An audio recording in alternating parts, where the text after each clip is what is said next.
আপনারা হয়তো বাড়িতে অনেকেই কাঁচা গোল্লা বানিয়েছেন বা বানানোর জন্য চেষ্টাও করেছেন, কিন্তু যতবারই আপনি বানাতে যাচ্ছেন ততবারই সেই একই সমস্যার সম্মুখীন হচ্ছেন। হয় কাঁচা গোল্লার পাকটা একদম দানা হয়ে যাচ্ছে, আর না হলে কি হচ্ছে যে কাঁচা গোল্লার যে অরিজিনাল যে টেস্ট, মিষ্টির দোকানের কোয়ালিটি, সেটা একদমই আসছে না। তো বন্ধুরা, আর কোনো চিন্তা নেই, আজকের ভিডিওটা আপনি একবার দেখলে বুঝতে পারবেন যে মিষ্টির দোকানের অরিজিনাল কাঁচা গোল্লার টেস্টটা আনা কতটা সহজ। তো বন্ধুরা, আমি মৃণাল, মিষ্টির কারিগর।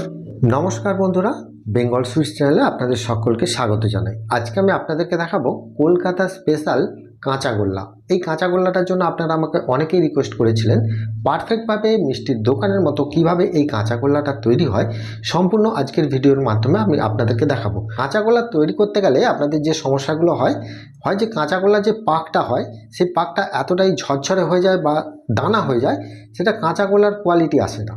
আবার দেখছেন যে কাঁচা গোল্লাটা বাড়িতে তৈরি করলে সেই মিষ্টির দোকানের যে ফ্লেভারটা, যে কাঁচা গোল্লার একটা অরিজিনাল টেস্ট, সেটা কিন্তু আসছে না। তো কেন আসছে না?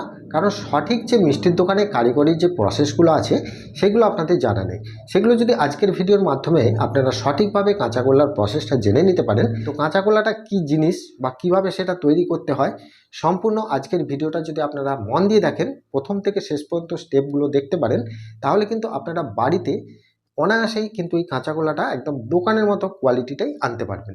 তাহলে চলুন শুরু করি আজকের এই ভিডিও। এখানে দেখুন, এই বোলটায় আমার এখানে 2 লিটার লিকুইড দুধ আছে। এই 2 লিটার লিকুইড দুধটা থেকে আমি পরপর স্টেপ বাই স্টেপ কীভাবে কাজটা করছি সেটা একবার দেখতে থাকুন। তাহলে কিন্তু আপনাদের এই কাঁচাগোল্লা বানাতে গেলে আর কোনো সমস্যা হবে না। তাহলে সবার প্রথমে কাঁচাগোল্লা বানানোর জন্য আমি উনুনে একটা কড়া বসিয়ে দিচ্ছি। প্রথম স্টেপে আমি এখানে দেখাচ্ছি কি, যে এই 2 লিটার দুধ থেকে আমি দিয়ে দিচ্ছি 1.5 কাপের মতো দুধ। এই দুধটা থেকে আমি সাধারণত একটা খোয়া ক্ষীর তৈরি করব। এই খোয়া ক্ষীরটা কীভাবে আপনারা পারফেক্ট তৈরি করবেন, এই ভিডিওটা দেখলে কিন্তু বুঝতে পারবেন। তো প্রথমে আমি এই 2 লিটার দুধ থেকে 1.5 কাপ দুধ, মানে 250 ml কাপে করে আমি দিচ্ছি। এই 1.5 কাপের মতো আমি এখানে দুধটা দিয়ে দিচ্ছি। এবার এই দুধটা থেকে প্রথমে আমি খোয়া ক্ষীরটা বানাবো। তার জন্য দুধটাকে ভালো করে ফুটিয়ে কীভাবে খোয়া ক্ষীরটা বানাচ্ছি সেটাই দেখুন। এবার এটাকে গ্যাসের ফ্লেমটাকে লো টু মিডিয়ামের মাঝামাঝি রেখে এটাকে খুব ভালো করে নেড়ে নেড়ে ফুটিয়ে নিতে হবে। দুধটাকে সাধারণত খুব বেশিক্ষণ ফোটাতে হবে না, 5 থেকে 10 মিনিট ধরে এইভাবে আস্তে আস্তে নাড়তে হবে, তাহলেই কিন্তু পাকটা একদম পারফেক্ট রেডি।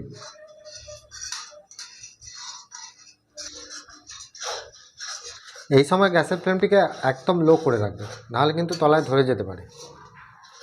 দেখতে পাচ্ছেন কতটা গাঢ় হয়ে আসছে, একদম তলা থেকে ছেড়ে দেবে। যখন তলা থেকে ছেড়ে দেবে তখনই বুঝবেন যে একদম পারফেক্টভাবে খোয়া ক্ষীরের পাকটা একদম রেডি হয়ে গেছে। দেখুন তলা থেকে একদম ছেড়ে দিয়েছে। এবার আমি গ্যাসটাকে অফ করে দিচ্ছি। এবার দেখুন খোয়া ক্ষীরটা যখন একটু ঠান্ডা হয়ে যাবে তখন এতে দিয়ে দিচ্ছি 1/2 চামচের মতো ময়দা। ময়দাটা দিলে কি হবে, পাকটা অনেকটা সফট হবে। পাকটা দেখবেন অনেক সময় কি হয়, খোয়া ক্ষীর অনেক সময় একদম শক্ত হয়ে যায়। তো ময়দাটা দিয়ে দিলে কি হবে, পাকটা খুব একটা শক্ত হবে না, মিডিয়াম স্ট্রাকচারের মধ্যেই কিন্তু পাকটা রয়ে যাবে। এইভাবে করে নেওয়ার পর আমি কিছুক্ষণের জন্য এটাকে কড়াই মিলে রাখবো। তারপরে একটু ঠান্ডা হয়ে গেলে তারপরে এটাকে আমি তুলে নেব। হাতে দেওয়ার পর হাতে দেখতে পাচ্ছেন একটা তেলের মতো লাগছে, তার মানে কি খোয়া ক্ষীরটা পারফেক্ট টেনে গেছে, আর এখানে টানারও কোনো প্রয়োজন নেই। এবার এটাকে আমি ভালো করে চেঁচে জড়ো করে নিয়ে একটা জায়গার মধ্যে তুলে নেব।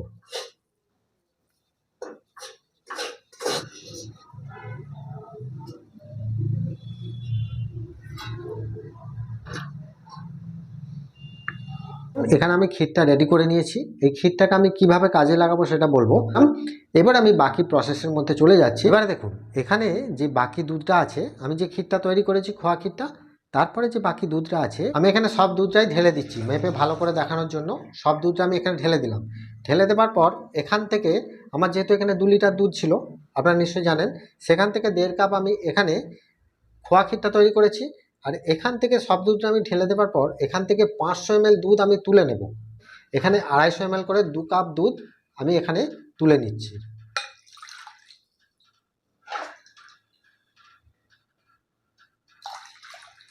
এই দুধটা কি কাজে লাগাবো সেটাও দেখাবো, আর এই দুধটা কি কাজে লাগাচ্ছি সেটাও দেখাবো। এই দুধটা প্রথমে আমি একটু ফুটতে দেব। এই জায়গাটা একটু ভালো করে দেখবেন, কারণ এই জায়গাটার মধ্যেই কিন্তু কাঁচাগোল্লার যে অরিজিনাল টেস্ট সেটা কিন্তু লুকিয়ে থাকে। সেই দুধটাকে আমি ফুটতে দেব। আমি এটাকে ফুটতে দিয়ে এখানে একটা জিনিস তৈরি করব। দেখুন এখানে একটা বাটি নিয়েছি, আর একটা বাটি নিচ্ছি, দুটো বাটি নিয়েছি। এবারে দেখুন প্রথম বাটিটায় কি করব, অল্প করে একটু জল দেব, নর্মাল জল, গরম জল নয়।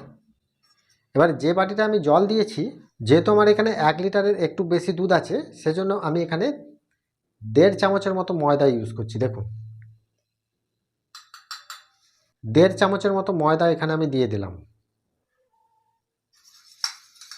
দিয়ে এটাকে ভালো করে আমি গুলিয়ে নেব।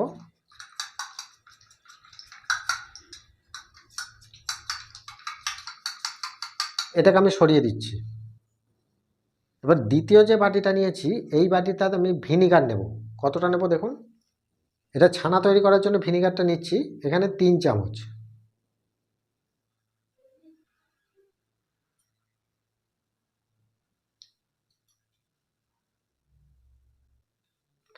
চার চামচ ভিনিগার নিলাম, যেহেতু এখানে দুধের পরিমাণটা একটু বেশি আছে সেজন্য 4 চামচ নিলাম।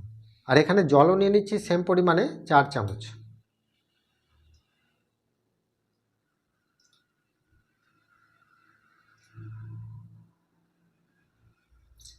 দিয়ে এটাকে আমি রেখে দিলাম, এটা ছানা তৈরি করার জন্য রাখলাম।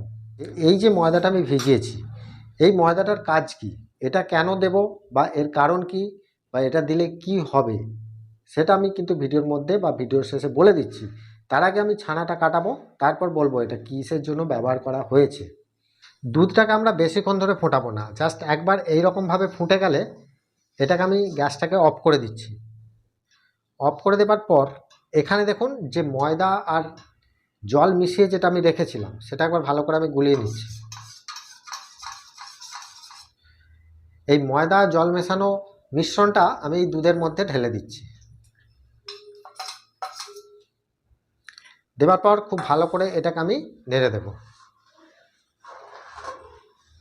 নেড়ে দিয়ে যেভাবে ছানা তৈরি করে সেই প্রসেসে আমি ছানাটা তৈরি করব।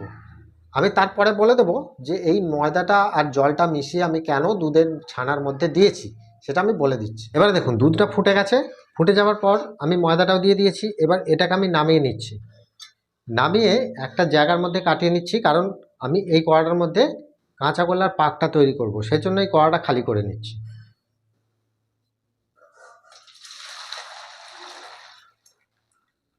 এবারে ছানাটা যেভাবে আমি তৈরি করি, না কীভাবে তৈরি করবেন সম্পূর্ণ রেসিপি কিন্তু আমি রসগোল্লার ভিডিওতেও দেখিয়েছি, পান্তুয়ার ভিডিওতেও দেখিয়েছি, রিসেন্ট যে ভিডিওগুলো আছে ওখান থেকে কিন্তু আপনারা দেখে পারফেক্টভাবে তৈরিও করে নিতে পারেন, বা এই ভিডিওটার মধ্যেও দেখতে পারেন। তাহলে আমি কিভাবে ছানাটা তৈরি করছি দেখুন। এরকমভাবে 1 মিনিটের মতো একটু নেড়ে ঠান্ডা করে নিয়েছি। করে নেওয়ার পর এতে আমি ভিনিগার আর জল মিশ্রিত যেটা রেখেছি সেটা, আচ্ছা এই ছানাটা কাটাতে একটু অন্যরকম, সাধারণত নরম ধাতের ছানা না হলেও হবে। তো এই ছানাটা কাটানোর জন্য আপনাদের একবারে ভিনিগার আর জল মিশ্রিত দিয়ে দিলেই হবে, তাতে কোনো অসুবিধা নেই। একবারেই আমি কিন্তু এই ভিনিগার আর জল মিশ্রিত আমি এটাকে দিয়ে দিলাম। দেবার পর জাস্ট এইভাবে একটু নেড়ে দিচ্ছি। দেখুন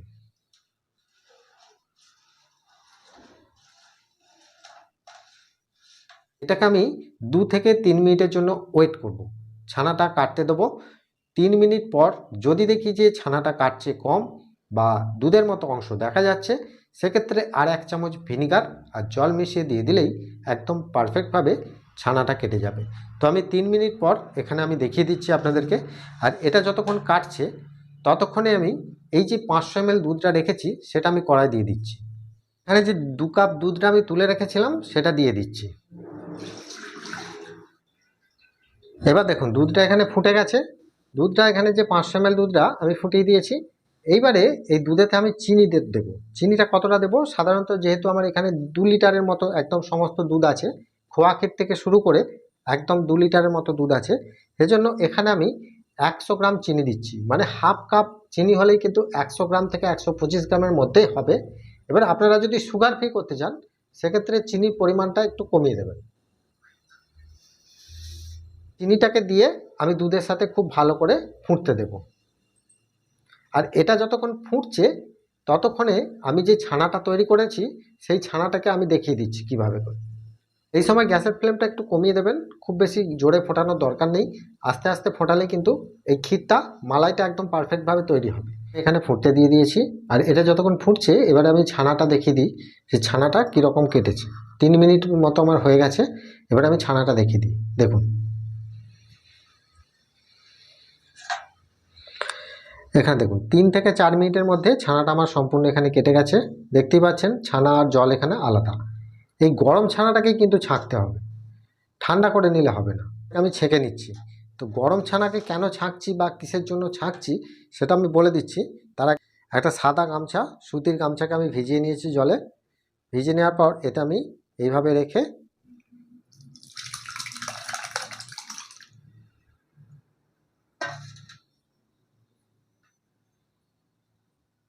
ছানাটাকে এইভাবে একটু ধরতে হবে,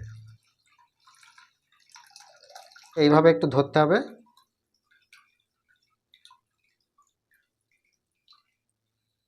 ধরে নেওয়ার পর এখানে যেহেতু এটা ভিনিগার দিয়ে ছানাটা কাটানো আছে, সেজন্য এই ছানাটাকে একবার ধুয়ে নিচ্ছি। দেখুন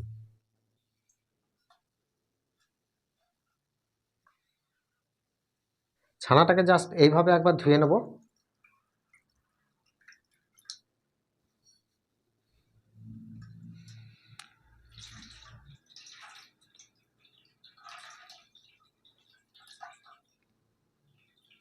আর ছানাটাকে এইভাবেই কিন্তু ঝরিয়ে রাখতে হবে, এটাকে জাঁক দেওয়া চলবে না, এটাকে নরম ছানাটার মধ্যেই কিন্তু রাখতে হবে। সেজন্য এই ছানাটাকে আমি এইভাবেই কিন্তু এখানে রেখে দিচ্ছি। দেখুন এখন ছানাটা গরম আছে, রেখে দিলাম। আচ্ছা এখানে একটা কথা বলি, এই যে ছানাটাকে আমি জাঁক দিচ্ছি না কেন, গরম ছানাটা ছাঁকছি কেন, এটাও একটা ব্যাপার আছে। যে কোনো অন্যান্য মিষ্টি, ফোটানো মিষ্টি হোক, সন্দেশ হোক, তৈরি করতে গেলে ছানাটাকে কাটিয়ে নরম ধাতের করে কাটিয়ে সেটাকে জাঁক করে নিতে হয়, সেটা একটা প্রসেস। কিন্তু কাঁচাগোল্লার করার ক্ষেত্রে আপনারা ছানাটাকে জাঁক করার কোনো প্রয়োজন নেই। এইভাবে গরম ছানাটাকেই যদি আপনারা একটা সুতির গামছায় করে ভালো করে জলটা ঝরিয়ে নেন, দেখবেন কয়েক মিনিটের মধ্যেই কিন্তু সব জলটা কিন্তু ছানা থেকে বেরিয়ে যাবে। এটাই নিয়ম। এরপরে দেখুন এই যে আমি বলেছিলাম আপনাদেরকে যে ছানার তৈরি করার সময় আমি 1.5 চামচ ময়দা আর জল দিয়ে মিশিয়ে কেন দুধের সাথে দিয়েছিলাম। এখানে দেখুন ছানাটাকে আমাদেরকে একটু সফট করে কাটাতে হবে। আর যেহেতু আমরা একদম ডাইরেক্ট গরম দুধের মধ্যে এই ভিনিগার আর জলটা দিয়ে ছানাটা কাটাচ্ছি, সেক্ষেত্রে কি হয়, যদি ময়দাটা না দেওয়া হয় তাহলেও দেখবেন ছানাটা খুব চড়া হয়ে যাবে। কারণ দেখুন হঠাৎ করে যদি ওই গরম দুধের মধ্যে ভিনিগার আর জলটা পড়ে যাচ্ছে, তাহলে ছানাটা সঙ্গে সঙ্গে কেটে যাচ্ছে, আর সঙ্গে সঙ্গে কেটে গেলে দানাগুলো একদম হার্ডি হয়ে যায়। সেই জন্য যদি ময়দাটা যদি অল্প করে একটু এইভাবে ইউজ করে দিয়েছি, তাতে করে দেখবেন দানাটা একদম সফট থাকবে। আর এটা সাধারণত মিষ্টির দোকানে করা হয়, এটা একদম সিক্রেট, এটা বলা হয় না কাউকে। তো আপনাদেরকে আমি বলে দিলাম এই পদ্ধতিতে করবেন। আর এখানে যে আমি ক্ষীরটা তৈরি করতে দিয়েছি, এই যে ক্ষীরটা দেখাও, এই যে ক্ষীরটা এখানে ফুটছে, যেখানে দুধটা ফুটছে, এই দুধটাকে কিন্তু গাঢ় করে নিতে হবে। কতটা গাঢ় রাখবো সেটাও বলে দিচ্ছি। তার আগে আরেকটা কথা আমি আপনাদেরকে বলে দিই, কাঁচাগোল্লা বানানোর জন্য এখানে যে দুধটা যে আমি ফুটতে দিয়েছি, দুধের যে ক্ষীরটা, এই ক্ষীরটাকে আপনাদেরকে খুব গাঢ় করে তৈরি করে নিতে হবে। কারণ যদি এই দুধটাকে যদি একটু পাতলা করে বা তার মধ্যে দিয়ে দেন, সেক্ষেত্রে দেখবেন ছানাটা দেওয়ার সঙ্গে সঙ্গে দুধটা কিন্তু কেটে যাওয়ার চান্স থাকে। সেই জন্য যদি ঘন করে দেন তাহলে এই সমস্যাটা আর হবে না। আশা করি কাঁচাগোল্লা যে তৈরির একদম সম্পূর্ণ প্রসেস, এটা কিন্তু একদম কারিগরি প্রসেসের মাধ্যমে আপনাদেরকে দেখাচ্ছি। এটা আপনারা প্রফেশনাল দোকানেও করতে পারবেন, আবার বাড়িতেও আপনারা এটা তৈরি করে নিতে পারবেন। এই যে ছানাটাকে আমি জাঁক করতে দিয়েছি বা জলটা ঝরতে দিয়েছি, দেখুন গরম ছানা, এই যে আমি ছানাটা কাটিয়েছি গরম দুধের ছানাটা, দেখুন এই যে ছানাটা কিন্তু এখনও কিন্তু খুব বেশি হার্ডি হয়ে যায়নি। দেখতে পাচ্ছেন ছানাটা কিন্তু এখনও নরম সফট আছে, কেন? ওই ময়দাটা দিয়ে দেওয়ার কারণে। এবার দেখুন এই যে ছানাটাকে আমি এখানে আরও জলটা ভালো করে ঝরিয়ে নেব। এখনও কিন্তু ছানাটা গরম আছে, এইভাবে হালকা করে একটু প্রেসার দেবেন।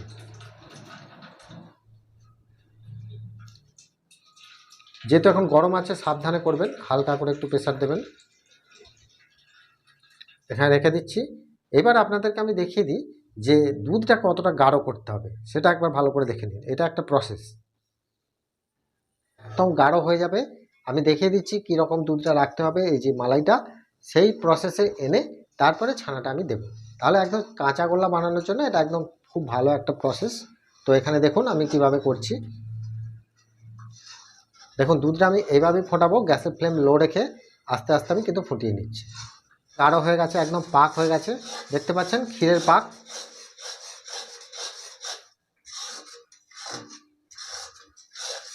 এই রকম পাক হয়ে যাওয়ার পর এখানে যে ছানাটা আমি তৈরি করে রেখেছি সেটা দিয়ে দেবো। দেখুন এখানে ছানাটা মোটামুটি এখানে খুব ভালো রকমই জাঁক হয়ে গেছে, আপনারা দেখতে পাচ্ছেন। এই রকম অবস্থায় ছানাটাকে ধরে নিয়ে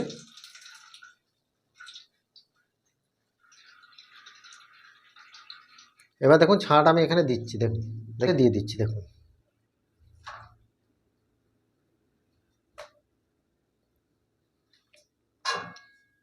এবারে এটাকে ভালো করে পাক দিতে হবে। গ্যাসের ফ্লেম একদম লো করে দিতে হবে।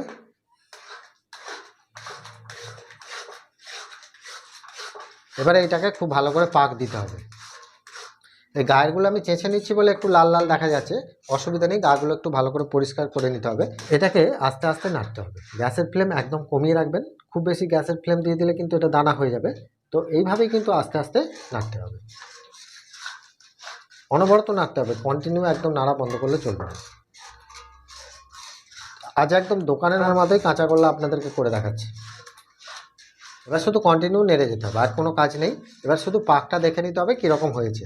তো পাকটা আমি আপনাদেরকে দেখিয়ে দিচ্ছি তৈরি করে, যে কীরকম পাকের মধ্যে আপনারা রাখবেন। আর এই গায়ের চাঁচিগুলো একটু ছাড়িয়ে নেবেন। একটু এখানে লাল লাল দেখা যাবে, অসুবিধা নেই, গায়ের চাঁচিগুলো ছাড়িয়ে নিলে ভালো হবে।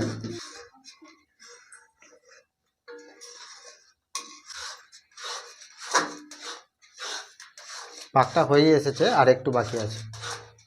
হয়ে গেছে সেটা বোঝার জন্য আপনারা দেখতে পাবেন যে পাকটা আমি যখন খুন্তি করে নাড়ছি তখন দেখতে পাচ্ছেন যে তলা থেকে কি সুন্দরভাবে ছেড়ে দিচ্ছে।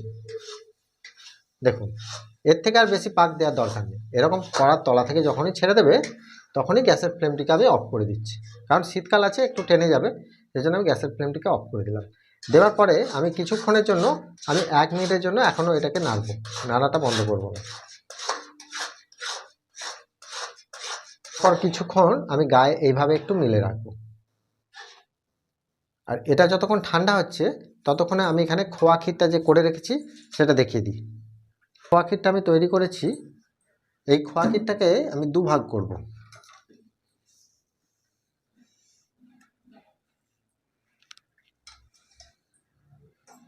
এই যে খোয়া ক্ষীরটা আছে এটাকে গ্রেটারের সাহায্যে গুঁড়ো করার দরকার নেই, যেহেতু এখন আমাদের কাঁচা গোল্লাটা এখনও নরম আছে, সেজন্য হাতে করে এইভাবে একটু প্রেস করে দিতে হবে।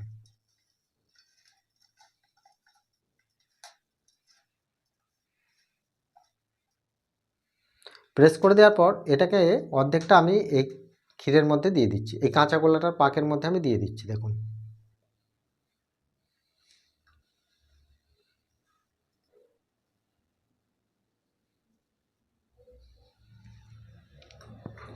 আর বাকিটা আমি রেখে দিচ্ছি, ডেকোরেশনের জন্য আমি এটা ব্যবহার করব।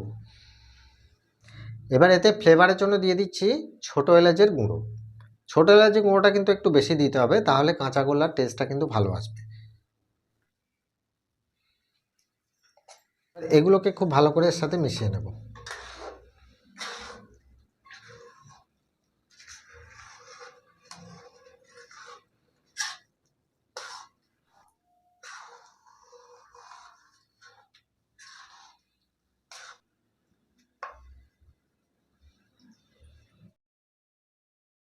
এই যে কাঁচা গোল্লার পাকটা আমাদের রেডি হয়ে গেল। এবার এটাকে আমি কড়ার মধ্যে এইভাবে মিলে রেখে দেবো। এবারে এটা সম্পূর্ণ ঠান্ডা করে দেবেন। কাঁচা গোল্লার শেপটা আনার জন্য পাকটাকে সম্পূর্ণ ঠান্ডা করে নিলে কী হবে, শেপটা খুব ভালো আসবে। খুব গরমে গরমে করতে গেলে কী হবে, যে কাঁচা গোল্লাগুলো হাতে জড়িয়ে যায়, এই জন্য একদম সম্পূর্ণ ঠান্ডা করে নেবেন। এটা আপনারা কড়াই মিলে রাখতে পারেন অথবা কোনো একটা জায়গার মধ্যে তুলে নিতে পারেন। এটাকে কড়ার মধ্যে মিলে রাখলে কী হবে, খুব ভালোভাবে এটা টেনে যাবে। একদম সম্পূর্ণ ঠান্ডা হয়ে যাওয়ার পর আমি আপনাদেরকে দেখিয়ে দেবো কীভাবে এই কাঁচা গোল্লার শেপটা আনতে হয়। তো এখানে আরেকটা কথা বলে রাখি, আপনারা যদি এই যে পাকটা হয়ে যাওয়ার পর যদি মনে হয় যে একটু নরম লাগছে, হাতে জড়িয়ে যাচ্ছে, সেক্ষেত্রে আরেকটু শুধুমাত্র কড়াইয়ের মধ্যে টানিয়ে নেবেন। পাকের ব্যাপার, এটা টানালেই কিন্তু শক্ত হবে, আর নরম রাখলেই নরম হবে। এই হচ্ছে ব্যাপার, যে নরম হয়ে গেছে বলে এটা কোনো অসুবিধা হচ্ছে সেটা নয়, নরম হয়ে গেলে এটাকে একটু টানিয়ে নিলেই কিন্তু পাকটা একদম পারফেক্ট রেডি। টানিয়ে নিলে বলতে গ্যাসের উনুনটা জেলে 2-1 মিনিট জাস্ট একটু সেঁকে নেবেন, গরম করে নেবেন, তাহলে কিন্তু পাক একদম রেডি। তাহলে এটাকে আমি এইভাবেই রেখে দিচ্ছি, সম্পূর্ণ ঠান্ডা হয়ে যাওয়ার পর আপনাদেরকে আমি দেখিয়ে দেবো কীভাবে কাঁচা গোলার শেপটা তৈরি করতে হয়। এবারে দেখুন এখানে পাকটা সম্পূর্ণ ঠান্ডা হয়ে গেছে, হাতে করে নিয়ে দেখছি যে একদম হাতে আর লাগছে না। তো এই অবস্থায় আমি খুন্তি করে খুব ভালো করে চেঁচে এক কাছে জড়ো করে নেব। জড়ো করে নেওয়ার পর আমি হাতে করে এইভাবে একটু মেখে নেব। হালকা করে একটু মেখে নিলে কী হবে যে পাকটা খুব সুন্দরভাবে সফট হয়ে যাবে। এবার দেখুন একটা জায়গার মধ্যে আমি এটাকে নিয়ে নিয়েছি, নেবার পর হাতে করে এভাবে একটু মালিশ করে নেওয়ার পর এখান থেকে আমি মিডিয়াম সাইজের গুচিগুলো তৈরি করে নেব কাঁচা গোলার জন্য। তো আপনারা চাইলে এর থেকে বড় সাইজেরও করে নিতে পারেন অথবা ছোট সাইজেরও করতে পারেন। এবারে এগুলো গুচিগুলো কেটে নেওয়ার পর আমি একটা একটা করে এইভাবে সব পাকিয়ে নেব, সুন্দরভাবে গোল করে পাকিয়ে নিতে হবে। আর পাকানো হয়ে যাওয়ার পর আমি যে খোয়াক্ষীরটা রেখেছিলাম সেই খোয়াক্ষীরটা আমি একটা চালনায় করে খুব ভালো করে চেলে নিয়ে এই ওপরে খুব সুন্দরভাবে ছড়িয়ে দিলাম। দিয়ে এইভাবে থালাটাকে ঘুরিয়ে দিলেই দেখতে পাবেন খুব সুন্দরভাবে খোয়াক্ষীরটা এই কাঁচা গোলার গায়ে কিন্তু লেগে যাচ্ছে। কাঁচা গোলার গায়ে যদি একটু খোয়াক্ষীর না থাকে তাহলে কিন্তু কোয়ালিটিটা সেই রকম আসবে না, সেই জন্য কাঁচা গোলার গায়ে অবশ্যই খোয়াক্ষীরটা একটু দিতে হবে। দেওয়ার পর দেখুন এখানে যে ক্যাপগুলো দেখতে পাচ্ছেন, মিষ্টির দোকানে কিন্তু এই ক্যাপগুলো থাকে। এই ক্যাপগুলো সাধারণত মিষ্টির দোকানের সরঞ্জাম যেখানে পাওয়া যায় সেসব জায়গায় খোঁজ করলে আপনারা পেতে পারেন, এছাড়া অনলাইনেও কিন্তু পেতে পারেন। এবার এই ক্যাপগুলো ছাড়িয়ে নিয়ে একটা একটা করে নিয়ে আর মধ্যেখানে একটা করে বসিয়ে দিয়ে এটাকে আমি একদম কাঁচা গোলার যে ডিজাইন মিষ্টির দোকানে দেখেছেন সেভাবে করে নিলাম। আর কিছু কিশমিশ নিয়েছি, ওপর থেকে এইভাবে একটু আঙুলে করে টিপ দিয়ে বসিয়ে দিচ্ছি। তাহলে কী হবে যে কাঁচা গোলার যে একটা অরিজিনাল লুকিং সেটা কিন্তু এসে গেছে। আর এই যে কোয়ালিটিটা দেখুন, এই যে কোয়ালিটিটা ঠান্ডা হয়ে যাওয়ার পর আমি ভাঙছি, দেখুন কতটা সফট আছে। আর এটা এমনই সুন্দর খেতে যে মুখে দেওয়ার সঙ্গে সঙ্গেই মিলিয়ে যাবে, একটু দানা ভাব আসবে না। আর একদম মিষ্টির দোকানের সেম কোয়ালিটিটাই কিন্তু আপনারা পাবেন। তাহলে বন্ধুরা আজকের রেসিপিটা বুঝতে আপনাদের নিশ্চয়ই কোনো অসুবিধা হয়নি। তাহলে আজকের রেসিপিটা যদি আপনাদের ভালো লেগে থাকে তাহলে আমাকে প্রত্যেকবারের মতো কমেন্টে জানাতে অবশ্যই ভুলবেন না। আর একটা লাইক করে দেবেন আর বন্ধুদের মাঝে অবশ্যই শেয়ার করবেন। আর চ্যানেলে যারা নতুন দেখছেন যদি ইউটিউব থেকে দেখেন তাহলে একটা সাবস্ক্রাইব করে রাখবেন, আর যদি ফেসবুক থেকে দেখেন তাহলে একটা ফলো করে রাখবেন। ভালো থাকবেন, সুস্থ থাকবেন, দেখা হচ্ছে আবার অন্য কোনো মিষ্টি রেসিপি নিয়ে। নমস্কার।